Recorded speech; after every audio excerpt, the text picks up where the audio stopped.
Bonjour à tous. Bonjour et bienvenue dans ce webinaire de mise à jour produit. On va laisser 2 petites minutes avant de commencer le webinaire pour que tout le monde puisse se connecter, comme on avait pas mal de participants aujourd'hui. Si vous souhaitez, pour que ce soit un petit peu plus interactif, etc., vous pouvez utiliser la boîte à questions pour vous présenter, me dire peut-être combien d'annonces vous avez, depuis où vous vous connectez, etc. Et puis, au fur et à mesure du webinaire, vous pouvez bien sûr utiliser la boîte à questions pour poser vos questions aussi. On va laisser, je pense, 2 minutes et puis on pourra débuter tout ça.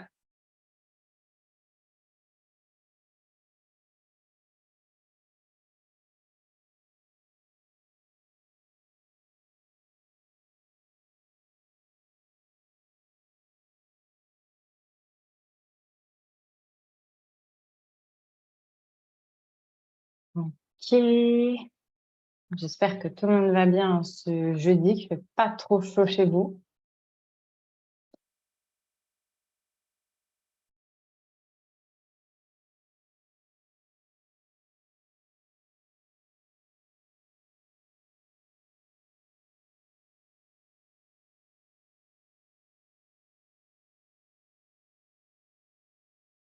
OK, d'ici une petite minute, on va pouvoir démarrer. Donc, bienvenue dans ce webinaire de mise à jour produit. Aujourd'hui, on va voir les nouveautés qu'on est venu rajouter au courant du mois de juillet. Donc, comme vous le savez, PriceLabs, c'est une plateforme qui est en constante amélioration. Donc, on essaie d'ajouter des options de façon régulière. En plus des webinaires de mise à jour produit, on propose chaque semaine en français un webinaire pour vous apprendre les bases de PriceLabs, etc. Et on rajoute aussi du contenu sur notre chaîne YouTube. Si vous avez des questions à n'importe quel moment, n'hésitez pas à utiliser la boîte à questions de Zoom. Alors, je crois que ça apparaît pour vous en bas de l'écran et vous pouvez donc ouvrir des questions. Je les lirai au fur et à mesure et j'essaierai d'y répondre au fur et à mesure. Si c'est des questions sur d'autres thèmes que ceux qui sont traités pendant le webinaire, soit j'essaierai d'y répondre rapidement, soit je vous invite à nous les poser par la suite via le chat. OK, sans plus attendre, on va voir le contenu du jour. Donc, on est venu remodeler un petit peu la partie calendrier en venant ajouter certaines données de réservation, etc. Donc, on va voir quel type de données on est venu ajouter et comment aller les chercher. Et on est également venu ajouter des données de réservation dans la partie, dans l'onglet données sur le quartier, pour que vous puissiez aller encore plus loin dans votre travail d'analyse, etc. La chose suivante qu'on est venu ajouter, est-ce que vous voyez bien mon écran? Oui, normalement c'est bon. La chose suivante qu'on est venu ajouter, c'est qu'on est venu rajouter quelques personnalisations et enfin, je vais vous faire quelques petites annonces de PriceLabs. Sans plus attendre, on va continuer ici avec donc les mises à jour qui ont été faites sur le calendrier de PriceLabs. On est venu rajouter des données de réservation pour vous aider, je m'excuse pour la petite faute de frappe ici, pour vous aider à améliorer votre processus de décision, à le rendre plus fluide, etc.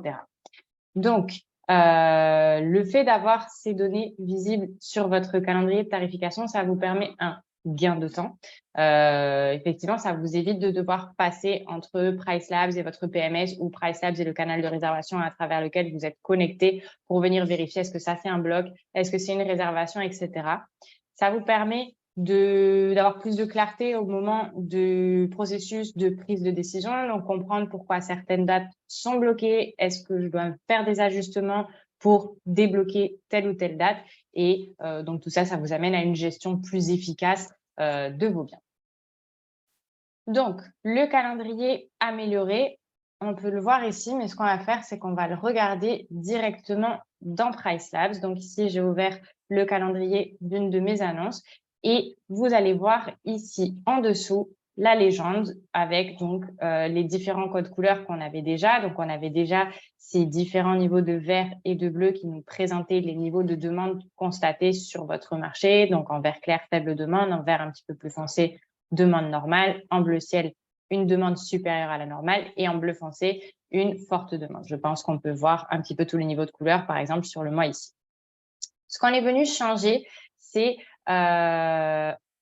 donc, on est venu rajouter un certain nombre d'informations sur les données de réservation, mais avant ça, on est venu changer un petit peu les couleurs du calendrier. Vous voyez ici qu'on a différents niveaux de vert, en fait, et ici différents niveaux de gris. Comme ça, vous pouvez voir facilement quand débute le mois, quand se termine le mois.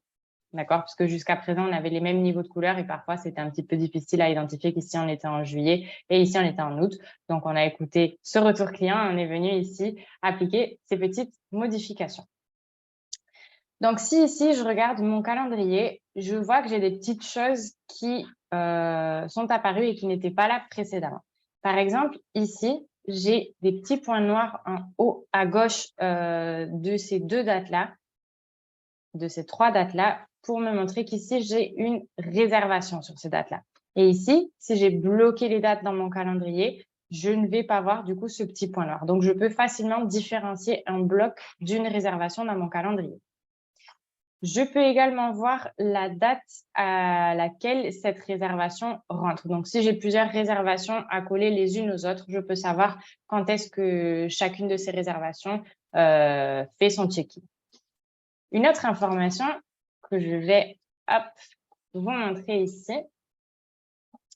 Donc, si je retire mon exception à date spécifique et je rafraîchis, sur ces deux dates-là, il m'apparaît un triangle rouge pour m'indiquer que ces dates-là ne sont pas réservables puisque j'ai une durée minimum de séjour de 3 nuits. Or, ici, je n'ai que 2 nuits disponibles.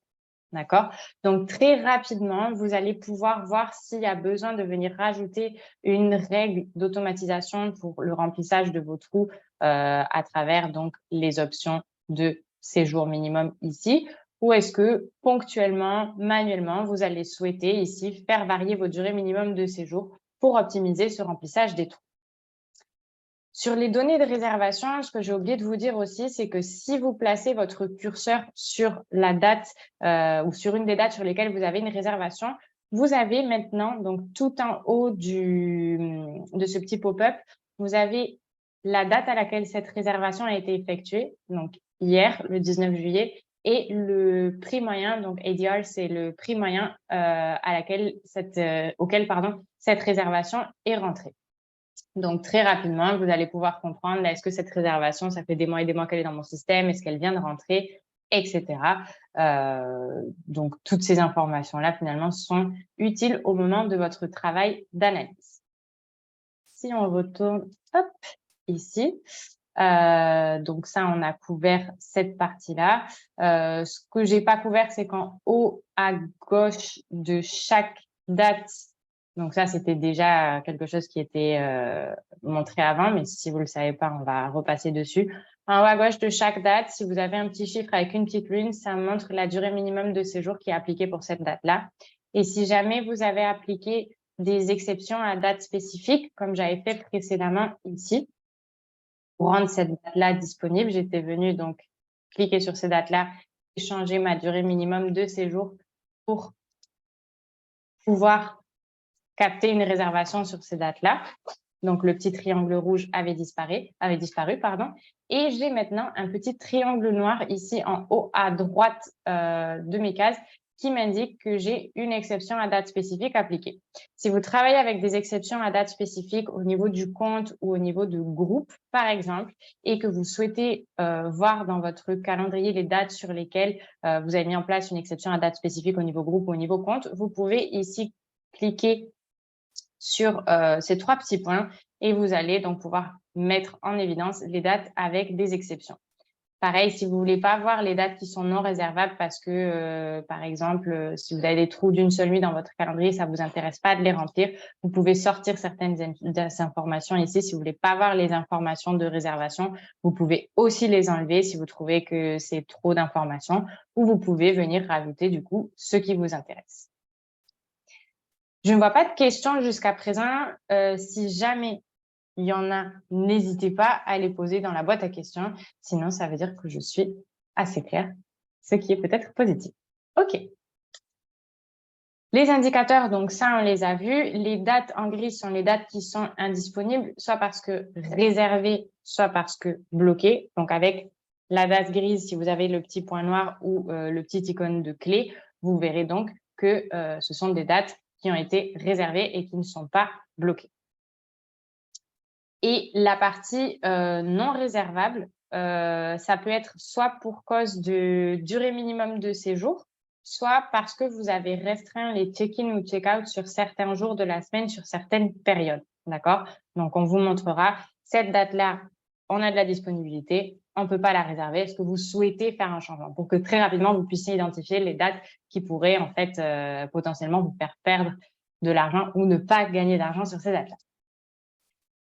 Et on a vu ça également sur l'outil. Donc, on avait déjà les informations sur la demande ici qui apparaissaient. Et ce qu'on est venu rajouter, c'est la date de réservation de la réservation présente sur ces dates-là et son prix moyen pour vous aider un petit peu à comprendre quel type de réservation vous avez dans votre calendrier, etc. Dans le multi-calendrier, donc on va y rentrer tout de suite. Le multi-calendrier, pour y accéder, on va cliquer ici sur Dynamic Pricing et on va aller sur la page multi-calendrier pour éviter de perdre du temps si jamais Internet décide d'être un petit peu lent. Je l'avais déjà ouvert. Et ici, cette page-là va vous permettre de réviser l'intégralité de vos annonces en un seul coup d'œil. Vous pouvez également filtrer vos annonces. Donc, en cliquant ici sur filtrer les annonces, vous pouvez les filtrer selon différents critères, par ville, par nombre de chambres, uniquement celles qui ont la synchronisation active. Si vous utilisez des groupes, vous pouvez filtrer par groupe. Si vous avez plusieurs PMS, par exemple, une partie de vos annonces est connectée avec Airbnb et les mêmes annonces connectées avec VRBO, potentiellement, vous aurez 2 PMS ici, par tag, etc. Donc, depuis ici, on est venu mettre en place quelques petits changements. Donc, si vous cliquez juste sur la droite du nom de vos annonces, ici, sur ces 3 petits points, vous avez accès à un certain nombre d'options, ce qui va vous permettre peut-être de peut-être sortir quelques-unes des colonnes ici, telles que synchroniser les prix si j'en ai pas besoin, prix minimum, prix de base, pour pouvoir avoir une vision sur plus de dates ici. Je vois qu'on a une question. Si on ne souhaite pas louer de novembre à mars, comment cela apparaît dans le calendrier en gris? Effectivement, si vous avez bloqué vos dates dans votre PMS parce que vous ne souhaitez pas les ouvrir à la vente, elles apparaîtront en gris, mais comme ceci, sans le petit point noir en fait. Donc, vous aurez la possibilité de différencier et de voir ici, c'est un bloc et non pas une réservation. Puisqu'une réservation, elle apparaît avec ce petit point ici. J'espère que j'ai répondu à votre question, Anthony. Donc, comme je disais, depuis ces 3 petits points ici, vous allez pouvoir donc faire mettre en place tout un certain nombre d'actions. Donc, l'action de synchroniser, enregistrer, actualiser. Vous allez pouvoir voir, donc ici, ça s'appelle dérogation, mais c'est les exceptions à date spécifique. Vous pouvez en ajouter directement depuis ici. Vous pouvez accéder aux personnalisations de chacune de vos annonces sans avoir à retourner à votre calendrier individuel. L'outil d'aide au prix de base est également disponible ici. En fait, tout ce que vous aviez dans votre calendrier individuel a été ajouté ici. Et si vous utilisez principalement le multi-calendrier, mais de temps en temps, vous aimez ouvrir le calendrier individuel d'une annonce pour aller plus en profondeur, vous pouvez désormais le faire en cliquant sur ces 3 petits points et en ouvrant ici le calendrier individuel. Ça s'ouvrira dans un nouvel onglet, comme ça vous laisse la possibilité de pouvoir bouger entre ces deux onglets selon vos besoins. Depuis ce multi-calendrier, pareil qu'au niveau du calendrier individuel d'une annonce, vous avez aussi ces 3 petits points ici qui vont vous permettre de personnaliser votre vue. De façon générale, quand il y a 3 petits points dans Priceable, je vous recommande d'aller cliquer dessus pour voir un petit peu quelles options ça vous donne. Donc ici, on a la possibilité de venir masquer les annonces enfants si on a par exemple nos annonces Airbnb et VRBO qui ont été associées les unes avec les autres. Si on ne veut voir que les annonces parents qui sont celles qui finalement ont le contrôle de la tarification et pas les annonces enfants, on peut venir sortir nos annonces enfants. Hop, là moi j'avais une annonce enfant. En désélectionnant cette annonce enfant va disparaître, comme de toute façon elle copiait la tarification de mon annonce parent. J'ai pas forcément besoin de l'avoir ici, sauf si je veux avoir une vision sur les réservations de cette annonce enfant aussi. Je peux décider ici de mettre en évidence ou de cacher du coup les dates avec des exceptions à date spécifique, etc. Montrer les données de réservation, montrer les dates non réservables, etc. Exactement comme on avait au niveau du calendrier individuel d'une annonce. Ok. Est-ce qu'on a des questions sur le multi-calendrier? Je sais que c'est une page qui est assez intéressante, sur laquelle on peut faire vraiment plein de choses. D'ailleurs, tant qu'on est ici, je vais vous montrer d'autres choses qu'on peut mettre en place depuis le multi-calendrier. Si, par exemple, vous avez besoin d'appliquer des changements sur plusieurs annonces à la fois, donc de rajouter ces exceptions à date spécifique, par exemple, sur ces deux annonces-là, je peux venir sélectionner mes deux annonces ici. Et si je veux appliquer une exception à date spécifique, je vais pouvoir cliquer ici, donc Apply Override. Et par exemple, je pourrais dire pour aujourd'hui et demain, je veux mettre un prix fixe de 150 €. Et au lieu de devoir le faire deux fois, je peux le faire en une seule fois sur plusieurs annonces à la fois. Et je peux aussi faire un enregistrer et actualiser, ou ici Save and Refresh. Et je crois que comme Internet est un petit peu lent avec le partage d'écran, évidemment, ça a bugué. Donc, je vais essayer de faire un enregistrer actualiser manuellement un par un et ça devrait fonctionner. Sinon, c'est pas très grave. Normalement, on ne devrait pas avoir de bug. Ici, je ne sais pas ce qui s'est passé. Je m'excuse. Je vois une autre question. Si une nuitée est réservée via Booking, est-ce que ça apparaît en gris ou en gris avec un point ou autre? Est-ce que vous travaillez avec un PMS ou un Channel Manager? Si on est connecté directement avec Airbnb et pas avec Booking, on recevra les données de Airbnb. Si vous utilisez un Channel Manager comme Superhot, par exemple, on va recevoir l'information que c'est une réservation. Donc, on va vous le montrer en gris et avec un petit point. D'accord? Comme on voit ici. Toutes les réservations, en fait, on va les voir comme réservation. Et si c'est un bloc, on le verra du coup en gris sans ce petit point. Donc, très rapidement, vous allez pouvoir différencier l'un de l'autre. OK? Parfait. Une autre chose qu'on est venu améliorer, ce sont les données sur le quartier. Donc, ça, je ne vais pas pouvoir le montrer dans mon compte parce que je n'ai pas de réservation l'année dernière sur mon annonce puisque je l'ai créée en fin d'année.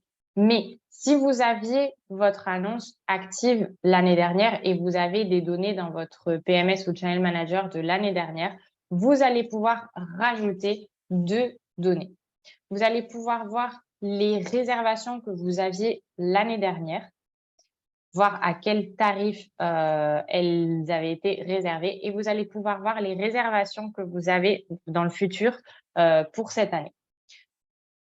Donc ici, on va pouvoir ajouter donc les réservations de l'année dernière qui ici apparaissent en bleu. Donc, je peux voir l'année dernière sur chacune des dates à quel tarif j'avais été réservée et je peux voir cette année actuellement à quel tarif j'ai reçu mes réservations pour pouvoir comparer. Et ça, on vous le laisse dans le graphique de tarification future, ce qui vous permet de voir si vos réservations elles rentrent à un tarif au-dessus ou en dessous du marché.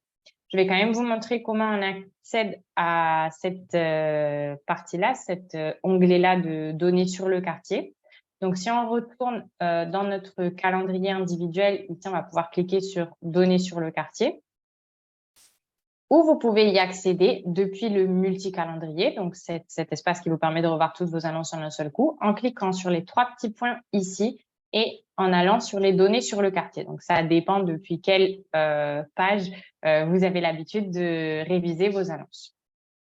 On va voir s'il y en a un qui a déjà chargé. OK, donc au niveau du calendrier individuel, il vous suffit de cliquer au-dessus du calendrier sur données sur le quartier. Et ici, ce n'est pas encore tout à fait traduit parce que quand on rajoute des nouveautés, il faut que je les traduise et parfois, ça prend quelques jours à se refléter dans PriceLabs.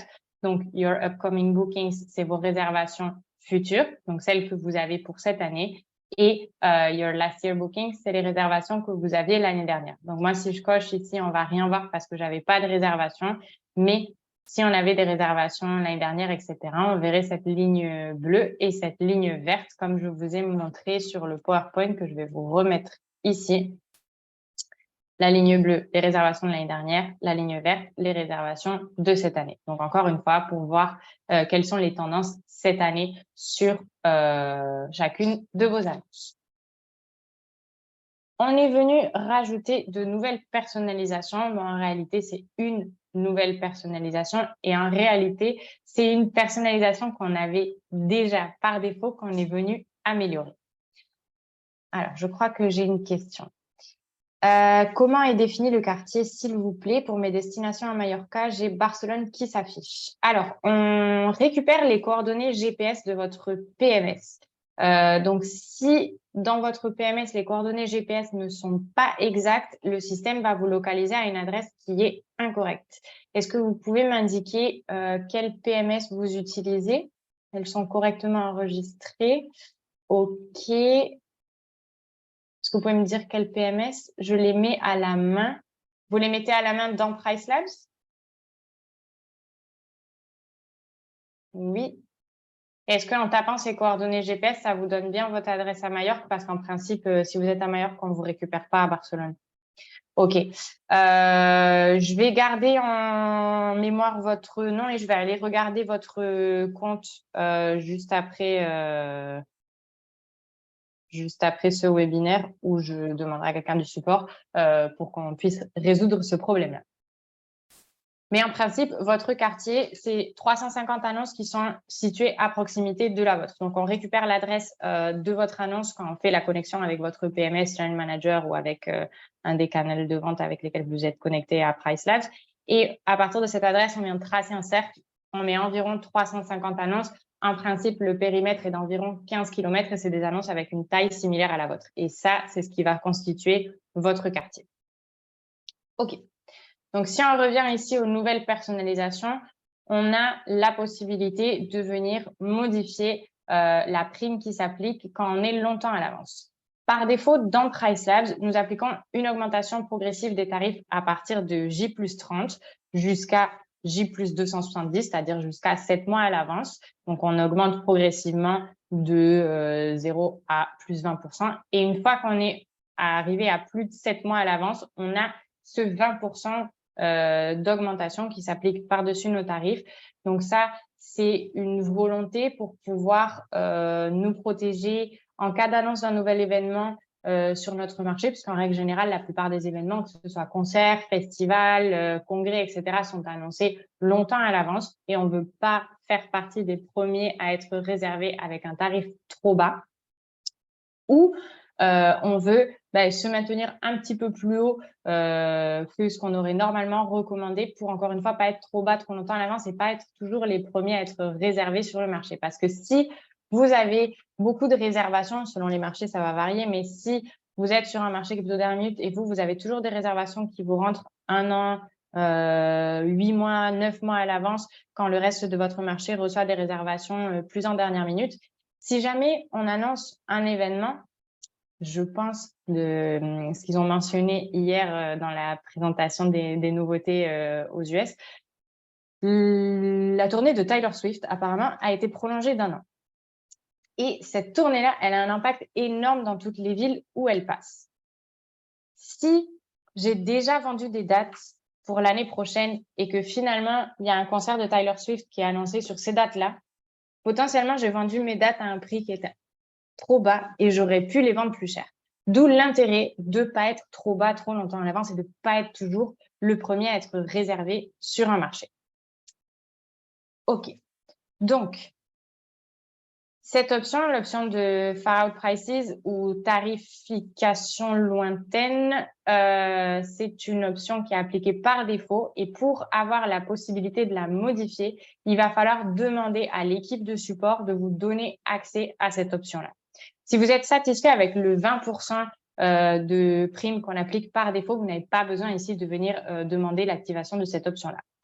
Par contre, si vous le souhaitez, vous avez la possibilité maintenant de venir customiser ce paramètre-là et d'appliquer soit un pourcentage d'augmentation graduelle à partir du nombre de jours que vous souhaitez et sur le nombre de jours que vous souhaitez, soit vous pouvez appliquer un pourcentage d'augmentation fixe. On va voir ce que ça donne ici dans l'outil. Donc ici, moi, j'avais déjà ouvert mes personnalisations Si on s'en va dans les personnalisations avancées, l'option dont je vous parle, c'est tarif lointain, tarification lointaine.